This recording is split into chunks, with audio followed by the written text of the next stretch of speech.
this is Greg.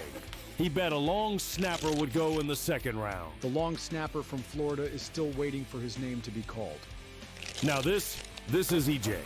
EJ tuned into SportsGrid's draft coverage. He checked the app, tracked the markets, followed the pros. He didn't guess. He knew. Be EJ. SportsGrid draft coverage starts Thursday at 7:30 p.m. It's smarter to be on SportsGrid. Anyone that's been to a sporting event, the atmosphere before a game, I think Game Time Decisions has that same exact atmosphere. This is our arena.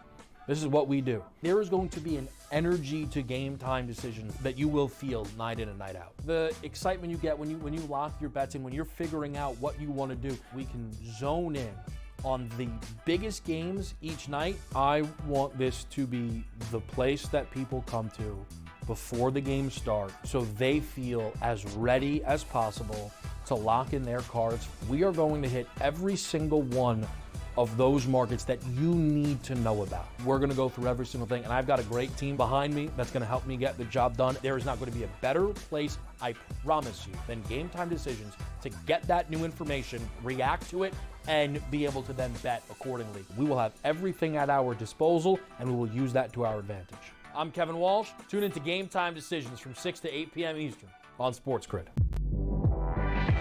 If you're going to trade Durant, right, it means things are getting weird anyway. Teams are going to, before they go for Durant, they're going to go for Devin Booker. That's just the reality of it. You get rid of Durant, or do you do the crazy one? Because you're so far out of the West, you get rid of Booker because D-Book will bring you far more in a return. Betting above the rim. Only on SportsGrid.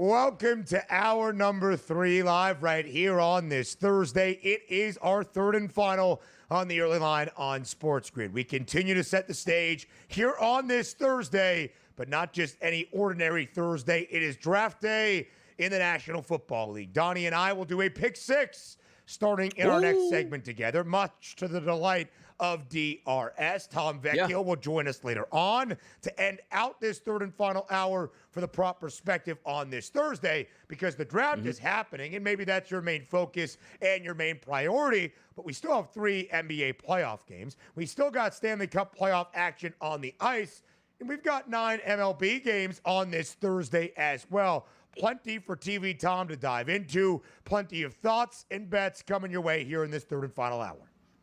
Absolutely. Getting set up for the draft tonight where superstars will be made. But also understand this, like, if you're looking at this saying, well, where's the juice for the draft? Like, we know draft pick 1, 2, and 3. Technically, you might think you do based on, let's just say, the overall odds at the FanDuel Sportsbook. But we're not that far removed, Ben, where it was, well, who are we going to pick first? Well, he's already under contract to that team 4 days ahead of the draft. Then 2 falls in line, and 3 falls in line, where you didn't have any instance where it's like, oh, we don't know what's going to happen. You knew what was going to happen because they already signed the contracts, and signability was a big deal before they started slotting the players in their draft picks and how much money they can make. So we do have intrigue. I'm just waiting and holding out hope that this afternoon we get something that sends shockwaves on the Richter scale right through the NFL draft. That's what we need here. Picks are on the move. Players are on the move. What's going to happen? Let's see. Again, the idea of trades is not happening this year, but it is happenstance often in the NFL draft cycle, either from years previous or in that specific year, to see trades prior to the draft. Even if we don't see any prior to 8 p.m. Eastern time tonight, when the Titans are on the clock with the first overall selection, we should see at least a few throughout draft night and the duration of 1 through 32. DRS, of course, a lot of trades and movement happens because of quarterbacks. You see teams trying to fly up the draft order to get their signal caller of the future. this not perceived as the greatest quarterback class here in 2025. One of the reasons we haven't seen those flurries of deals so far. But when we look at the presumed top 2 quarterbacks for the 2025 class, who's going to have a better rookie year? Who's going to have a better NFL career? We debate between Cam Ward and Shedeur Sanders by first asking all of you in Fade the Public.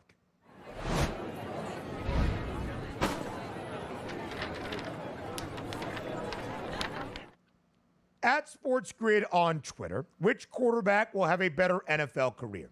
Donnie, Cam Ward is a minus 50,000 favorite to be the first overall pick. And in the last 36 hours or so, Shedeur Sanders is seeing his draft stock take a stumble, and he might end up late in the opening round at 21st overall, as the odds are indicating right now to the Pittsburgh Steelers. It's not quite the comparison of last year, Caleb Williams versus Jaden Daniels, 1 versus 2. But for most of this draft cycle, really since the end of the college football and NFL seasons respectively, we thought there were really 2 quarterbacks with a first-round grade who would go up neck and neck against each other. Of course, there is some difference now between where Ward is slotted and where Sanders is expected to go, but still, those 2 quarterbacks we have really compared throughout this draft process. Obviously, because of those distinctions, Cam Ward runs away with the Fade the Public poll. Nearly 84% of our public vote, DRS, on Twitter saying Cam Ward is set to have the better NFL career. I'm not so sure you could argue that type of assessment at this moment, but did you? For me, I voted Cam Ward. I think he's going to be the better quarterback, but there's also, things that you can play into it where 84% of the votes coming in on Cam Ward, that's a little bit out of whack. That's like saying, okay, Shedeur is just going to be a complete bust, and Cam Ward's on his way to get a bust in Canton as a Hall of Fame member. Right. But understand this, too. Both of these quarterbacks coming from different environments where it was Cam Ward, nobody wanted me out of high school, let me fight my way all the way to Miami and becoming the number 1 overall pick, where I had to grind and fight everywhere I went. This isn't a knock against Shedeur Sanders, where the talent coming out of high school was certainly there. But the father was Dion, grooming him all along to be a great NFL slash quarterback slash athlete. Took him to Jackson State, then over to Colorado, and was always going to be planted in that position to succeed. And he has succeeded here. So for my money, I do think it's Cam Ward. I think he has a better arm and just the moxie that he showed at Miami, which, again, a joke about where, I didn't know much about Cam Ward watching him on the Pacific West Coast, didn't get too many, visions of him. But him at Miami, he passes the test in everything. Cool, calm, collected, big throws in big moments, ran a great offense there, and certainly fighting his way to being the top overall draft. When it wasn't at the beginning of the season, he was going to be number 1, or even at the end of the season, people thought he'd be number 1. There was a lot of question marks. I just like everything about Cam, but again, Shedeur Sanders in no way, shape, or form should be only 16% of the vote today on which quarterback should have a better career, him or Cam Ward. DRS, we have talked so much about Shedeur Sanders and his draft odds profile because of the singular and individual prospect that he is, and because how much those markets have moved around his draft stock. A top 5 pick? Probably not. A top 10 pick? Well, as of last week, it seemed like a surefire occurrence. Now we're debating if he's a first-round pick and maybe even outside of the top 20. We'll get back to Shedeur in just a second.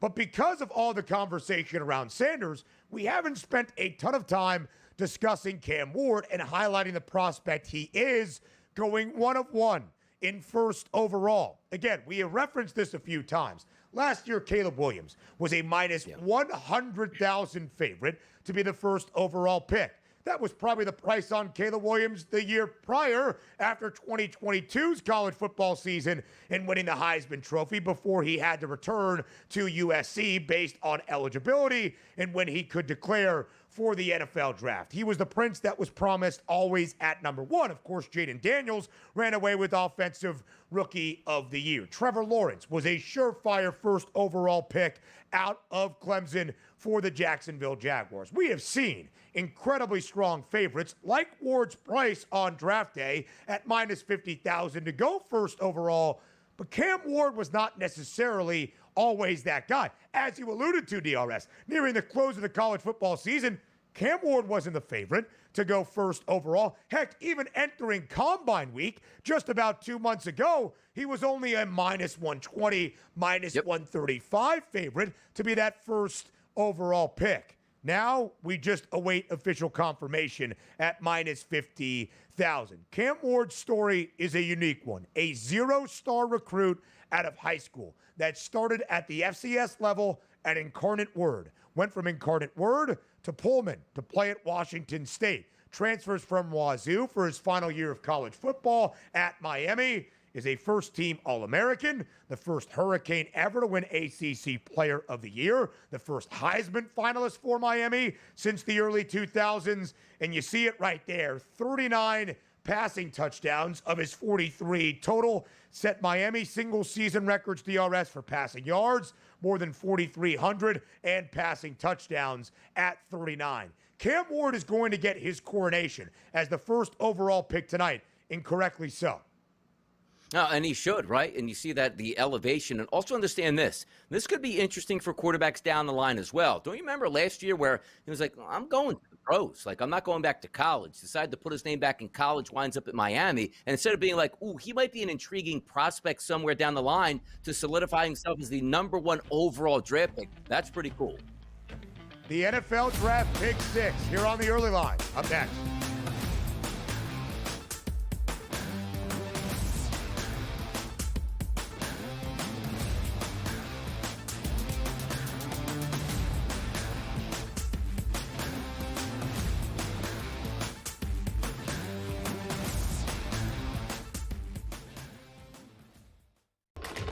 Enter into the magical world of McLuck.com, where even the smallest of spins can win real cash prizes. Adventure into over 1,000 of the best Vegas-style slot games. So what are you waiting for? Unlock your free welcome offer today. Join the fun where winners play and players win. Two guys that can do it all. Too much electricity this morning. This is a good time. We're having a lot of fun. I had to do a triple take. Ka-ching! Why? Because of parity. I didn't mean to offend. Yeah, it's not going to happen. Load management is a dirty word. Let him rip. You know what? Circumstances provide the results. What? How do you do this once? Oh, Donnie, you got such a good show there. A network that is booming. The Early Line, only on SportsGrid. Anyone that's been to a sporting event, the atmosphere before a game, I think Game Time Decisions has that same exact atmosphere. This is our arena.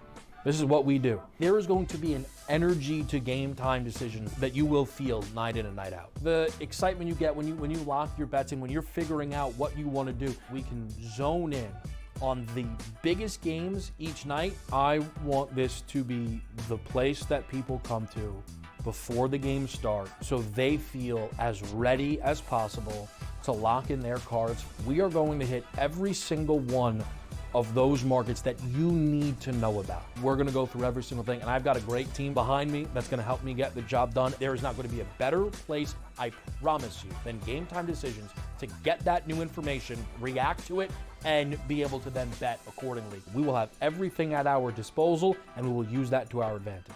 I'm Kevin Walsh. Tune into Game Time Decisions from 6 to 8 p.m. Eastern on SportsGrid.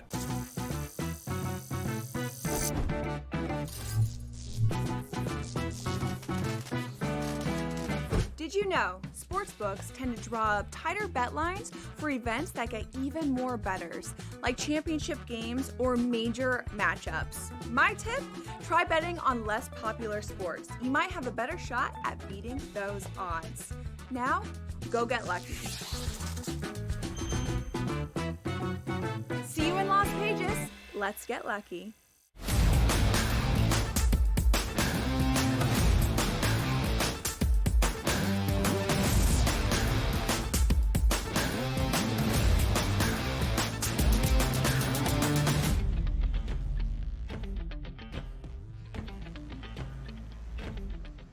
A 2025 NFL Draft Pick 6 live right here on this Thursday on the early line on SportsGrid. It is draft day in the shadows of Lambeau Field out in parking lot 3. The NFL draft takes place on this Thursday night in Green Bay. Round 1 tonight. Rounds 2 and 3 tomorrow. Rounds 4 through 7 to close things out. come your way on Saturday afternoon. By the way, let me just say, SportsGrid's draft special begins tonight at 7:30 p.m. Eastern Time. We have you completely covered for the entirety of tonight's opening round. It will be myself, Kevin Walsh, and Joe Lisi providing that odds analysis and the perspective on the prospects as we know it for the 2025 NFL Draft, and a second set that will feature a second crew of Mike Blewett and our SportsGrid NFL insider in Adam Kaplan. The NFL wrinkles to all of this, team needs, and how these prospects are going to fit into the plans for the futures of these franchises. All of that, DRS, starting at 7:30 p.m. Eastern Time tonight here on SportsGrid. It's a good one. Is Joe Lisi's sole job tonight on the desk to explain in the eyes of an LSU fan of how the draft breaks down and how other players played against LSU and how that should influence your picking them and where they should go in the draft? That's what I want to know. That's what I want to look forward to. Basically, it's how does he view a prospect? Did that prospect either win him a lot of money during their college football careers, or did they lose him a wager? Because if so, that's kind of how he does his mocks and his main evaluation tool for the 2025 NFL Draft. Ours, DRS, a little bit different. We will go through our pick six, a slightly different pick six, of course, in terms of category. A team to watch, of course, maybe somebody that could be on the move or surprise us with a selection tonight. A sleeper, maybe for the opening round, or just to know later on throughout this draft, the team that will draft Shedeur Sanders. How many quarterbacks do we see in round number one? A round one best bet in the position of Mr. Irrelevant. That ticket can be cashed on Saturday with the final pick in the 2025 NFL Draft. All right, DRS, begin your pick six. The team to watch tonight in a draft order so far that has seen zero movement is which franchise?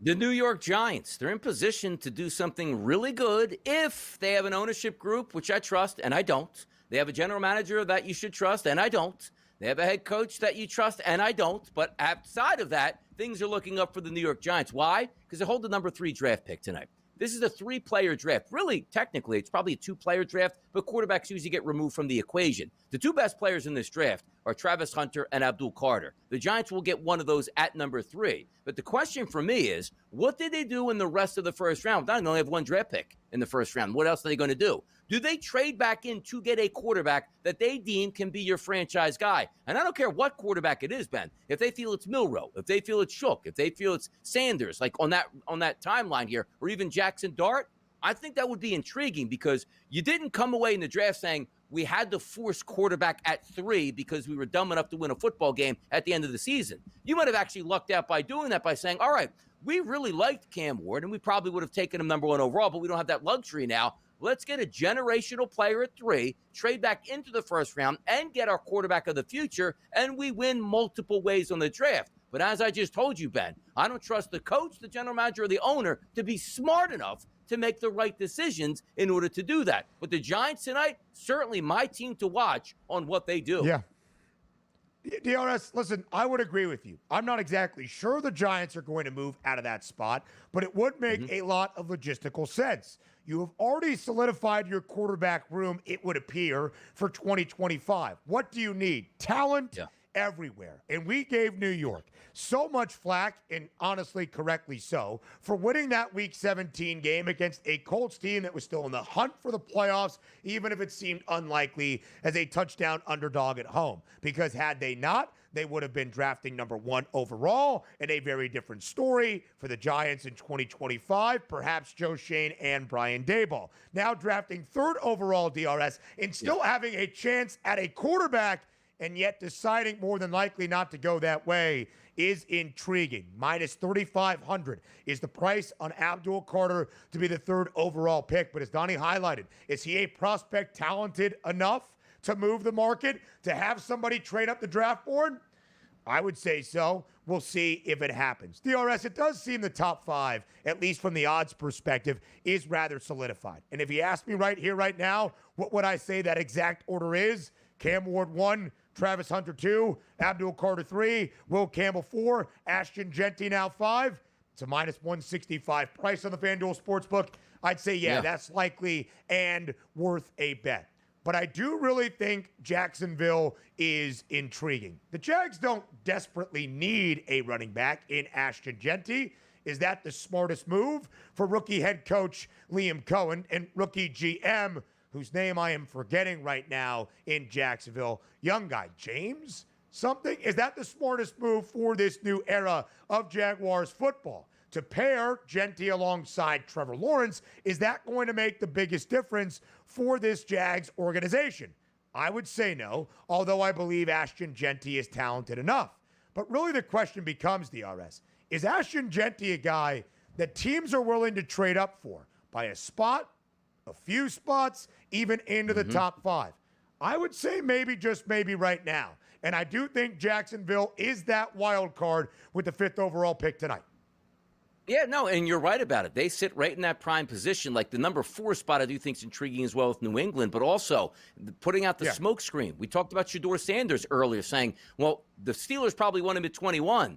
If you want Shedeur Sanders, you probably got to jump to Pittsburgh Steelers based on the smoke screens. The same thing with the Jacksonville Jaguars. If they're putting out feelers like, we really like Ashton Genty here, you better trade up ahead of them or trade with them to get that said player. So I think it's a pretty good pick as we're going higher up in the draft. Me, the number 3 pick, same sort of situation, but looking at it saying we're going to get a great player, and then can we trade back up? And you looking at it as maybe the pivot point in the draft where the first major deal goes down in order to get that running back, which we think is going to land in Jacksonville.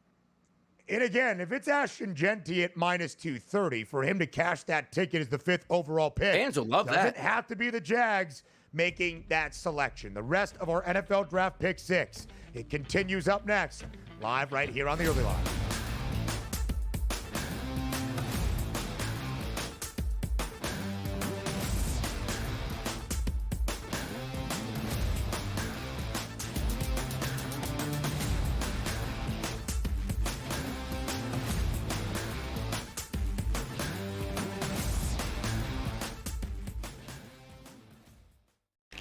This is Greg.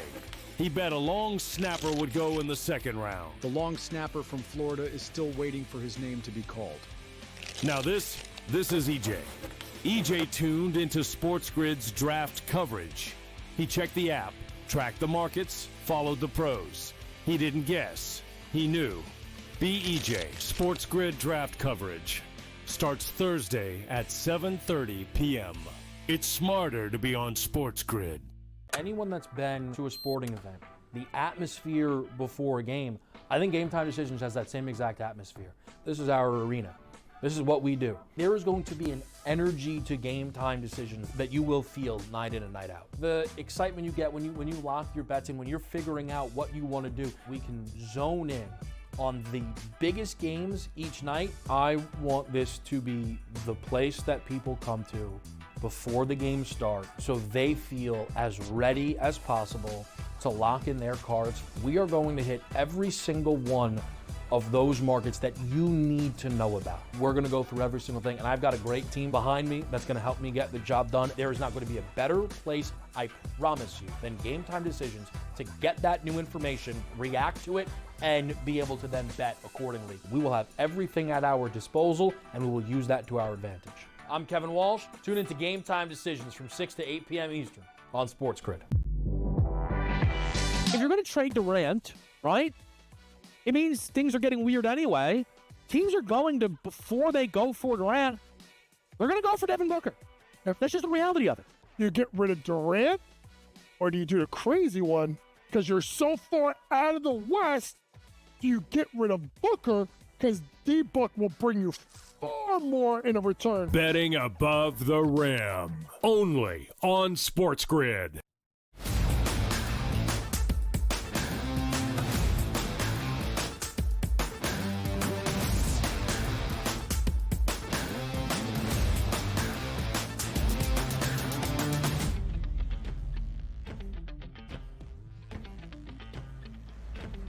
Our 2025 NFL Draft Pick 6 continues here on this Thursday on TEL. A team to watch, either for the decision they make or maybe trading out of their original draft position. Donnie highlighted the Giants. I highlighted the Jags. Now let's talk a sleeper, either for night number 1 or day 2, or perhaps the entirety of the draft, at least a prospect, DRS, that we want to highlight that should be on everybody's radar when he steps into the National Football League? Who is that guy for you? Let me read you the statistics last year. 117 receptions, 1,555 yards, and 10 touchdowns. In a meaningless bowl game, which was not meaningless to this gentleman who was trying to shatter records, 17 catches, 213 yards, and a touchdown in that game. This player, Harold Fannin Jr. of the Bowling Green Falcons. He is a tight end. He is an exciting tight end, and also one of those uncovered gems where you didn't see him on your TV screen every week. You only got to see him in action on a Tuesday and a Wednesday night in November. But this guy puts up statistics, 6'4", 230, and where was he born, Ben? Canton, Ohio? Is it just scripted perfectly where life begins in Canton and memorialized with a bust in Canton when it's all said and done? This kid can pick up those feet and put them down and run people over and out-jump people. I like my guy, Harold Fannin Jr., tight end, a player to watch in this draft.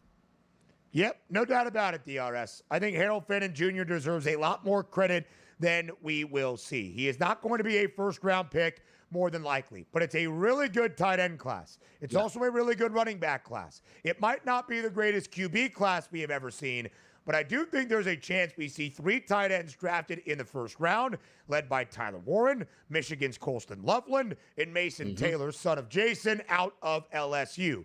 But whoever gets Harold Fannin Jr., either on day 2 or day 3, rounds 2 through 7, I think has a gem. Seen more as a pass catcher, maybe not the best inline blocker you have ever seen. I think the guy's a dog and is going to have a very successful NFL career. FBS record for the most receiving yards in a single season by a tight end, 1,555 this past year for the Falcons. Blockbuster type of player in my estimation. My sleeper, DRS, is maybe the best interior D lineman out of Michigan tonight, and it's not Mason Graham who I am discussing. I think Kenneth Grant is going to be an instant impact type of player as soon as he enters the National Football League. Now, Donnie, I live in New York State, as you well know.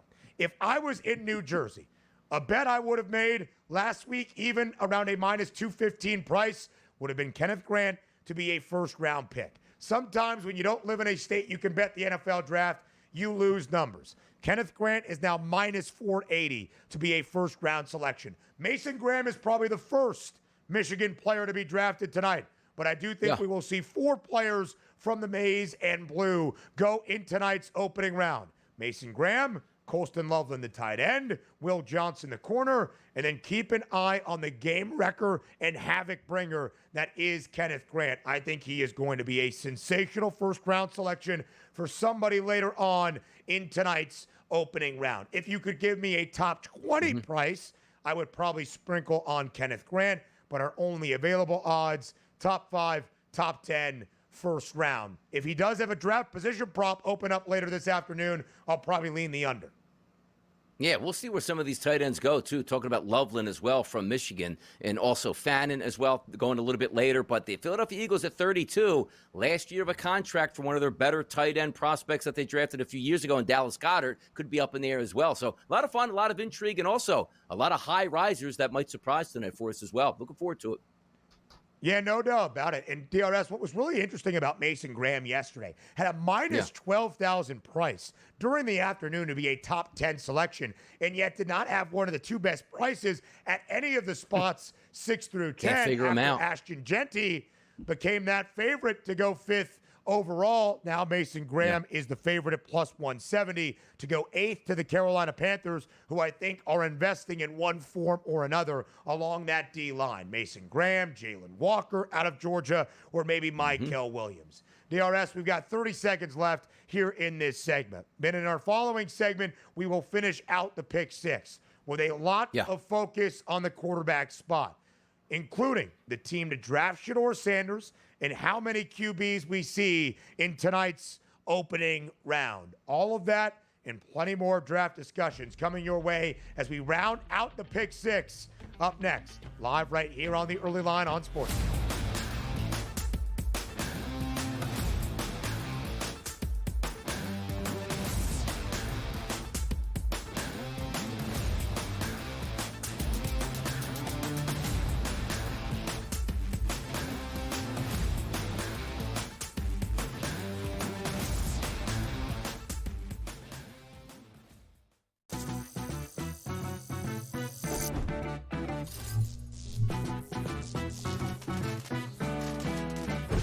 a tip. Some machines and online games have higher average payouts than others. Want to try to maximize your odds? Well, do some research online to find games which have the highest RTP or return to player percentage. So now, go get lucky. See you in Lost Pages. Let's get lucky. The two guys that can do it all. Too much electricity this morning. This is a good time. We're having a lot of fun. I had to do a triple take. Ka-ching! Why? Because of parity. I didn't mean to offend. Yeah, it's not going to happen. Load management is a dirty word. Let him rip. You know what? Circumstances provide the results. What? How do you do this once? Oh, Donnie, you've got such a good show there. A network that is booming. The Early Line, only on SportsGrid. They're so close that we're barely going to be getting any value on the plus side of things. I think there's a little bit of value on the Blue Jays today, but it's an awesome division. Like, I don't want to see teams running away and be up by 12 games in first place. We want to see teams constantly battling for first place. They hit a team total. I love that. So as many times as we get bad beats, you do get the same amount of good beats, typically in your direction, if you wait long enough. Pro Baseball today, only on SportsGrid. The game is on. The stakes are high, but the action isn't just on the field. Rearranging that rim. Get it inside! SportsGrid's in-game live. Your ultimate second screen experience. A little flyer, couple of thoughts. 18.5-point live line. Every prop, every play, every day. Anything can happen. It's complete chaos. It's smarter to be on SportsGrid.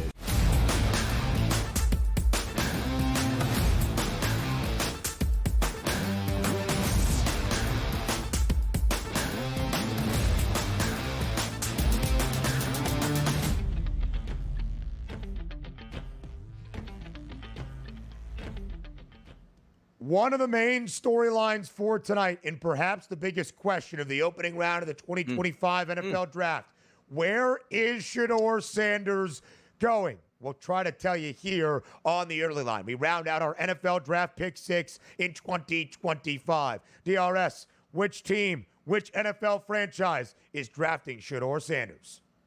I'm picking the Giants, again, as my watch team because I do think they need a quarterback of the future. I don't think the Giants can come away with a project quarterback, which, again, if you're looking at the first round, and there's a couple names that are popping up, we're not talking about any one of those guys as like a project quarterback. You're talking about those quarterbacks, let's just say the handful of the first 4 or 5. They can be starting quarterbacks and franchise guys possibly if things work out. Not like the Giants take a 6th-round flyer on a quarterback that nobody ever heard of. Like, okay, we grabbed the quarterback and got him. And that's why I talk about the Giants, because also when you're looking at, like, how do you sell an ownership group? And we're just talking about the Mara family at this point on you coming back. It's drafting a quarterback and saying, I can groom this guy into being a starting quarterback and we can win a lot of football games, which does buy you time in the NFL. Now, the conspiracy theories that Kevin and I talk about on Moneyline, which Kevin had a great one, where teams don't want to draft Shedeur Sanders because they feel if they draft him and he plays okay or doesn't play the first year, that the ownership group's going to fire the general manager and the coach and hire Deion Sanders, and he comes in to take their job. You would have to think that head coach is here. Like Mike Tomlin, do you think Mike Tomlin's thinking about that for the Steelers? Like, man, if I get, Deion's kid this year and we win one more game than we lose, I might get fired and in comes Deion. Like, no. But the Giants, it's kind of funny that conspiracy theory would have legs. Like, they got to protect their own, which they've been doing for the past couple years. But again, making the smart decision for a franchise, you do have to start the quarterback sooner than later, even if you have a Russell Wilson and or a Winston at this point. But I just think the Giants getting a quarterback makes a lot of sense. And I don't think it's the smoke screens out where, hey, you know what? We don't like Shedeur, but we love Jackson Dart. A team shouldn't be releasing that type of information through their scouts or head coach before the draft starts, or putting it out there as an absolute smoke screen is a smarter move. So, DRS, let me ask you, if the Giants do end up selecting Shedeur Sanders, where do you think that is? Not 3rd overall, I would presume. I don't think so, but hear me out on this. Because I don't know if you want to, if Shedeur is your guy, you probably would just take him at 3. But there's a little bit of question marks there, which brings me to my next equation. If the Steelers stay at 21 and don't draft Shedeur Sanders, I would think the Giants would have enough capital and make it make sense financially to move up into the mid-20s, where it's not going to cost you nearly as much as 12, 13, 14, or 15. I do think that's a big price point, because if you want to jump ahead of the Steelers, which then the Steelers would know they have to jump ahead, it's like, oh, we got our number 3 overall pick. Yes, we wanted a quarterback, but if you were that sold where you're jumping up using future ones, you should have just got the kid at 3 and said, we'll deal with it later at that point, right? So that's what I look at, where Sanders to the Giants makes sense if he gets into the 20s. If Shedeur Sanders is not picked by Pittsburgh at 21 overall, there is a really good chance that despite being a minus 480 favorite now to be a first-round selection, he ends up going round 2, because there are not many teams following the Saints at 9, really 10 through 20, and then the Steelers at 21, and then 22 through 32 that would even look at a quarterback with the investment of a first-round pick. Maybe some future eyes, but with a first-round pick, that remains to be seen. The Giants have the second pick of the second round at 34th overall. The Browns have the first pick of round 2 tomorrow night on a Friday, 33rd overall. DRS, I have told you oftentimes, the team that I have always thought would draft Shedeur Sanders would be the Pittsburgh Steelers. To me, it just made the most sense for a variety of aspects. Now I think the Steelers don't even have to move off that number 21 overall selection and get their quarterback for the future. For Pittsburgh, it would be the 3rd time in this millennium they have drafted a quarterback in round 1. Ben Roethlisberger in 2004 at 11th overall. Kenny Pickett at 20th overall in 2022. Shedeur Sanders maybe at 21st overall here in 2025. I bet the Steelers at a plus 900 price to be the team to draft Shedeur. Now close to a month ago when I was out in New Jersey. I hope by the time I get to New Jersey later for our SportsGrid draft special, that ticket is cashed. It's now minus 135 for Pittsburgh to be the team to draft Shedeur Sanders. Yeah, no, it makes some sense. And look, the eyes are pointing that direction.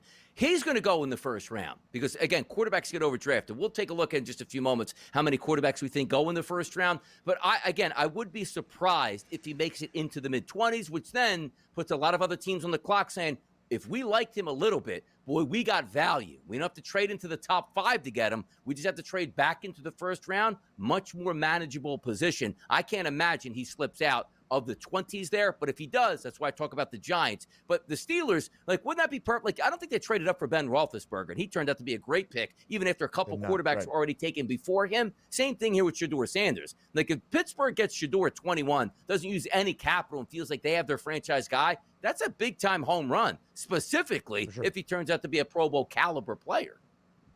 That was, of course, the Eli Manning and Phillip Rivers draft, where Manning was drafted first by the Chargers, traded for Phillip Rivers, who was drafted by the Giants. And, of course, as you know, the rest is history. Big Ben there at 11th overall. All right, DRS.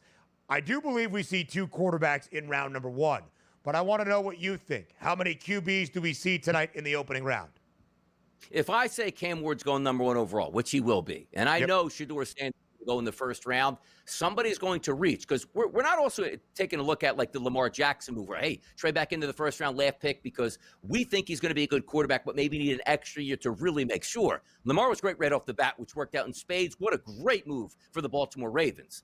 Now, understand this. If Shedeur Sanders does go 21, that means we have roughly 10, just over 10 picks, where other teams that need quarterbacks understand it's very important to take that quarterback in the first round and the second round, because the extra year that you can hold that quarterback under your own exchange, like the arbitration years in baseball, we have it for a couple more years. You get the extra 5th year as opposed to the 4 years. That's why I believe it. So if your pick comes true and Shedeur goes 21 to the Pittsburgh Steelers, my goodness, there has to be another quarterback that goes before the end of the first round. Because if we're hearing all this smoke on players that they think might be good, trust me right now, taking that quarterback 36 is stupid. Spend the extra capital to get him in the first round so you have the extra year to hold on to him so you can develop that said quarterback.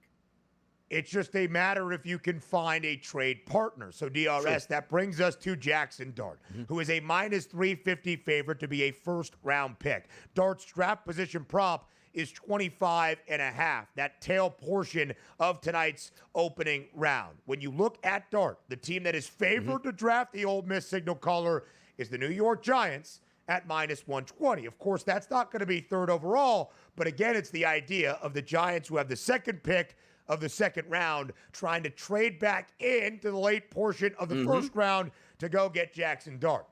I'm just not so sure it happens. I'll take the plus money to the under of the 2.5 for the number of quarterbacks in the first round. I think we only see 2 QBs at plus 125. DRS, your round one best bet is what? Round one best bet, and usually it's like, hey, let me take a minus 200 to make sure it gets to the window. Look at all this Giants talk this morning for me. Donnie hates the Giants. Well, Donnie doesn't necessarily like the Giants, but he does like money and fun angles to play on the Giants, like taking a team total to the over, which again includes a 5-1 price that Shador ends up with the New York Giants in the first round. And again, it is a long shot because they would have to make a trade. They don't have the, hey, we have pick number 3 and 28 out there. Like, no, you don't. You have to trade into it. I just think there's smoke where the Giants are telling us they love another quarterback.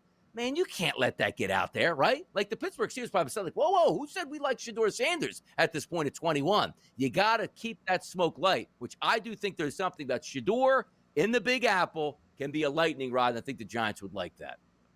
DRS, it feels right now your best bets are either hefty minus money or a big plus money sprinkle, so it's not crazy to see those odds. I have 2. The team to draft Omarion Hampton, the Denver Broncos, at minus 110, and Emeka Egbuka going under 26.5 for his draft position prop. TV Tom, next.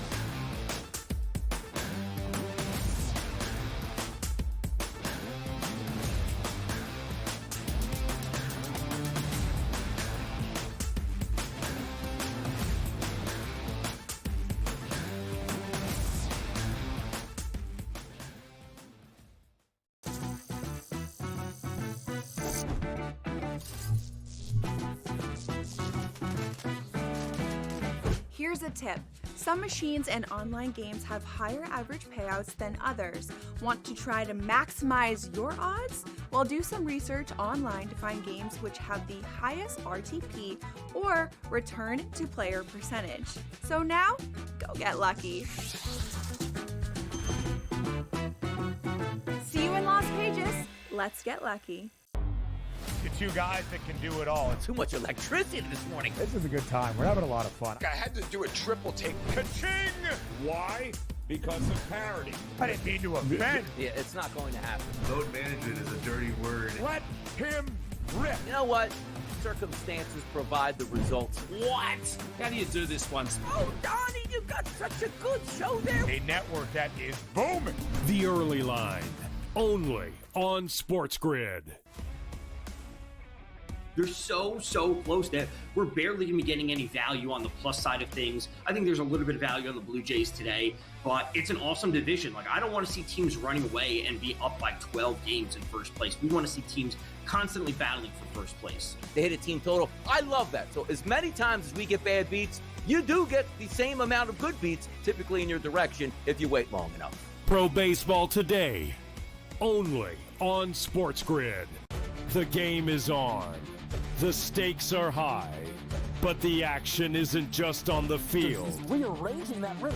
Get it inside! SportsGrid's in-game live. Your ultimate second screen experience. A little flyer, couple of thoughts. 18.5-point live line. Every prop, every play, every day. Anything can happen. It's complete chaos. It's smarter to be on SportsGrid.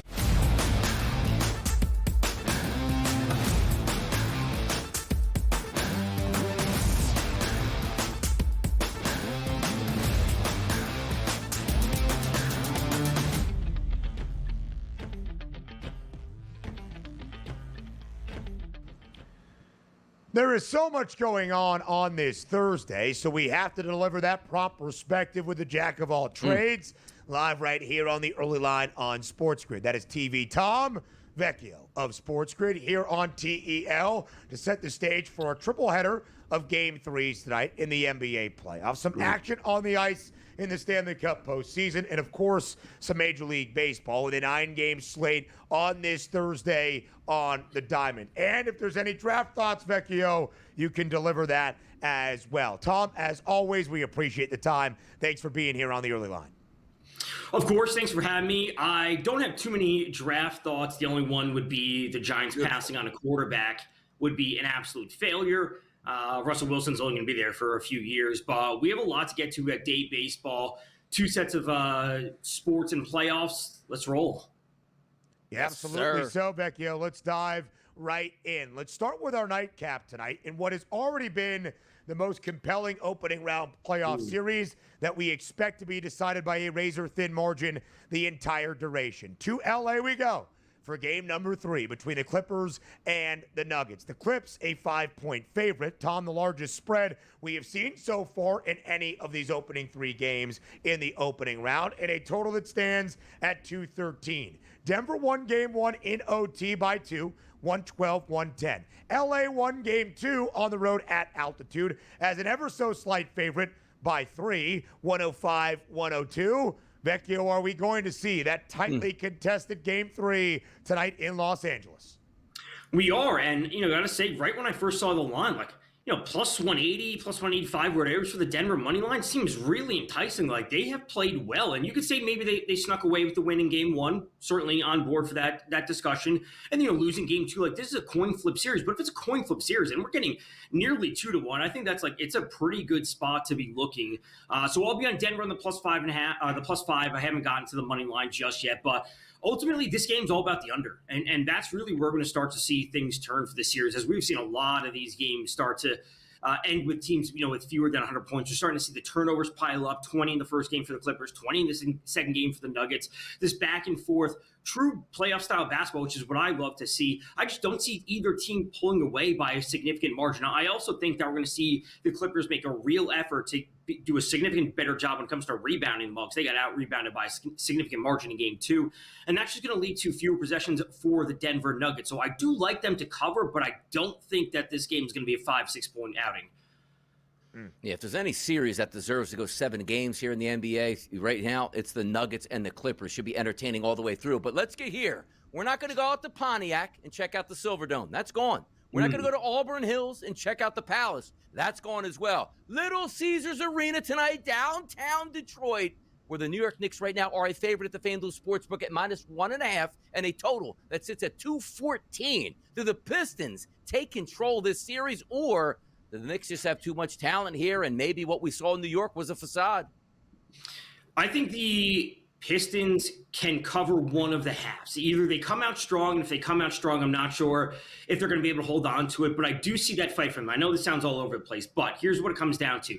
The Pistons have outplayed the Knicks in 5 of the 8 quarters, 6 of the 8 quarters. So depending on if that young team can continuously put together these consecutive quarters, that's what will put them in this game. If the Knicks pull out ahead early, which is what I'm initially anticipating, I'm not sure the Pistons will have enough to come back into it. So we round this all together, and where does this lead me? It leads me to Karl-Anthony Towns coming out early for the Knicks after having a disaster of a second half in that game 2. Not a single shot attempt in the final 18 minutes.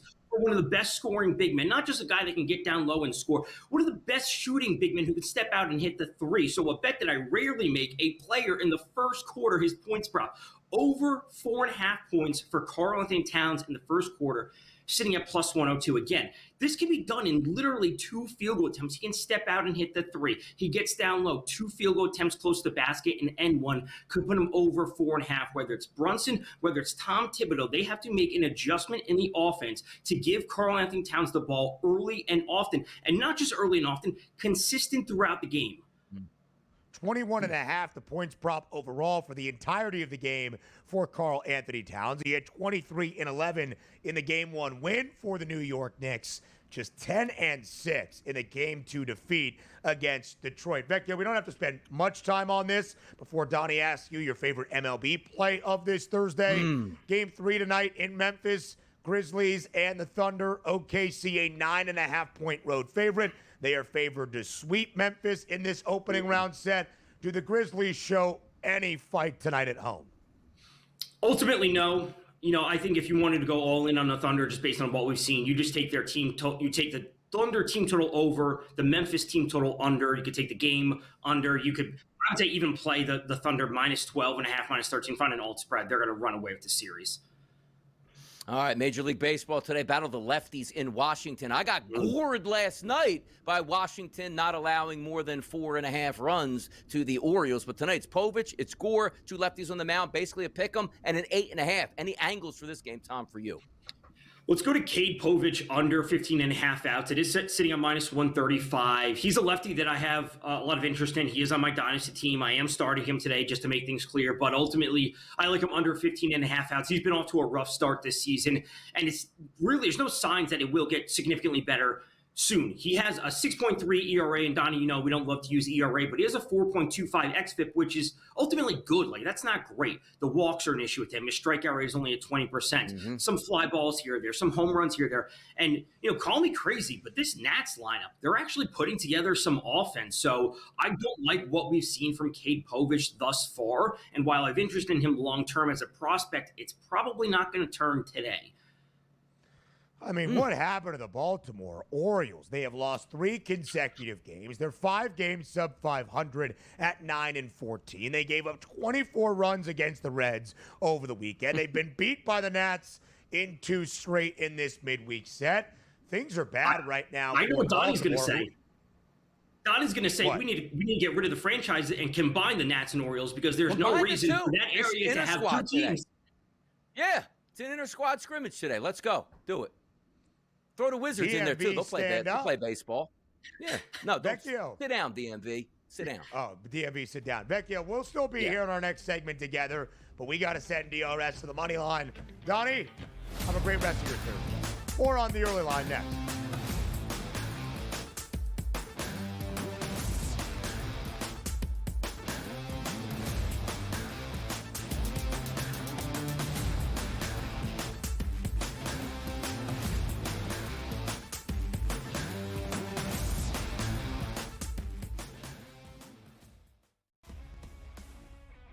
They're so close that we're barely going to be getting any value on the plus side of things. I think there's a little bit of value on the Blue Jays today, but it's an awesome division. Like, I don't want to see teams running away and be up by 12 games in first place. We want to see teams constantly battling for first place. They hit a team total. I love that. So as many times as we get bad beats, you do get the same amount of good beats, typically in your direction, if you wait long enough. Pro Baseball Today, only on SportsGrid. If you're going to trade Durant, right, it means things are getting weird anyway. Teams are going to, before they go for Durant, they're going to go for Devin Booker. That's just the reality of it. You get rid of Durant, or do you do the crazy one? Because you're so far out of the West, do you get rid of Booker? Because D-Book will bring you far more in a return. Betting above the rim, only on SportsGrid. 11 times now without a major, 14 times at the Masters. He finally has the green jacket. Rory McIlroy. The best sporting event so far this year. It's better than the Super Bowl. It was better than the NCAA tournament. It had ups and downs. It had roller coaster rides. It had history, legacies. It had everything you could ever possibly want. Pharrell, Coast to Coast, only on SportsGrid. The 2 guys that can do it all. Too much electricity this morning. This is a good time. We're having a lot of fun. I had to do a triple take. Ka-ching! Why? Because of parity. I didn't mean to offend. Yeah, it's not going to happen. Load management is a dirty word. Let him rip. You know what? Circumstances provide the results. What? How do you do this once? Oh, Donnie, you got such a good show there. A network that is booming. The Early Line, only on SportsGrid.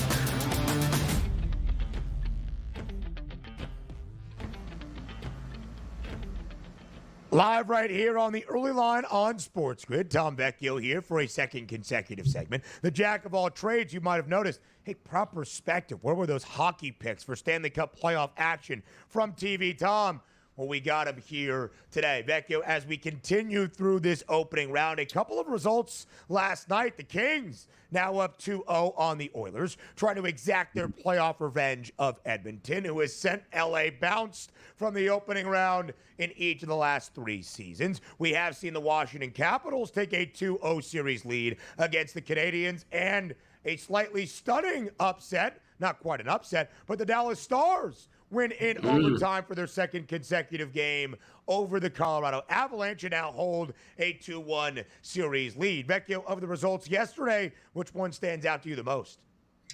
Stands out to me the most would be the Avs losing at home. You know, they had a lot of juice coming into this game. Their captain, Gabriel Landeskog, returned after a 3-year absence. He has been out since they won the Stanley Cup in 2022 due to an injury, and he finally made his way back after 3 years of recovery.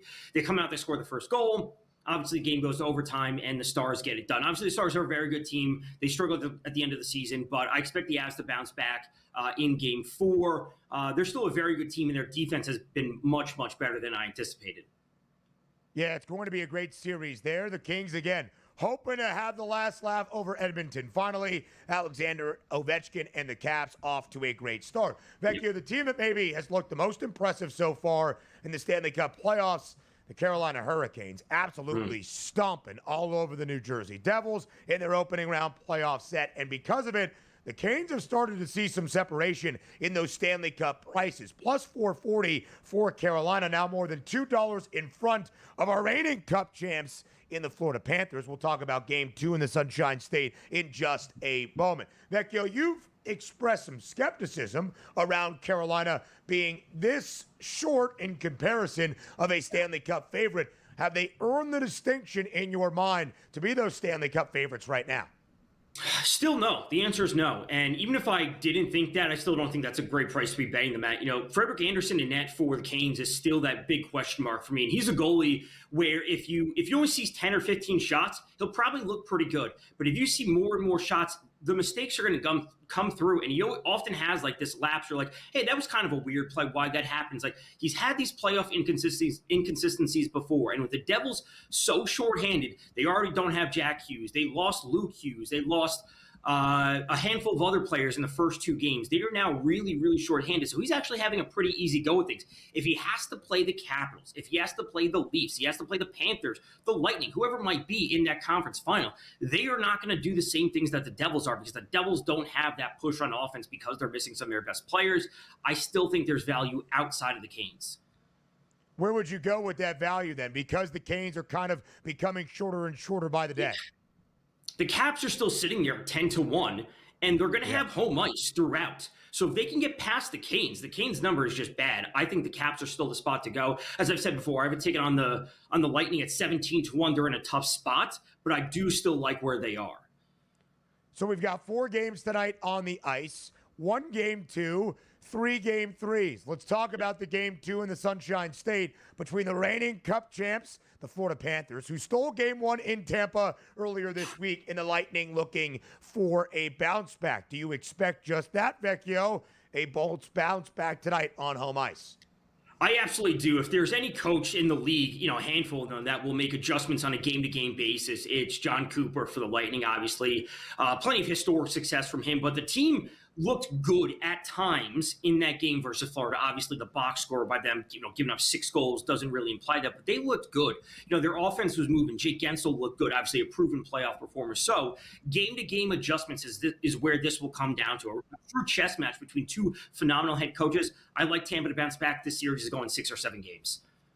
So the other 3 games tonight already in Game 3, which means a change of location to Minnesota. The Wild and the Golden Knights tied at a game apiece. The Jets up 2-0 over St. Louis. The Leafs up 2-0 over the Senators. Vecchio, which of the other 3 Game 3s that we have most intrigues you?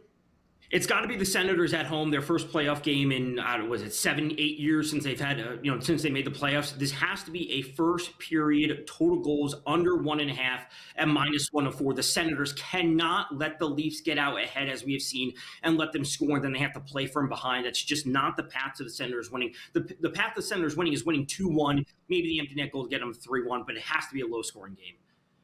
Low-scoring playoff affair. Tom Vecchio always delivers on this Thursday. Vecchio, have a great rest of your day. The early line returns tomorrow, 8 a.m. Eastern on a Friday on SportsGrid.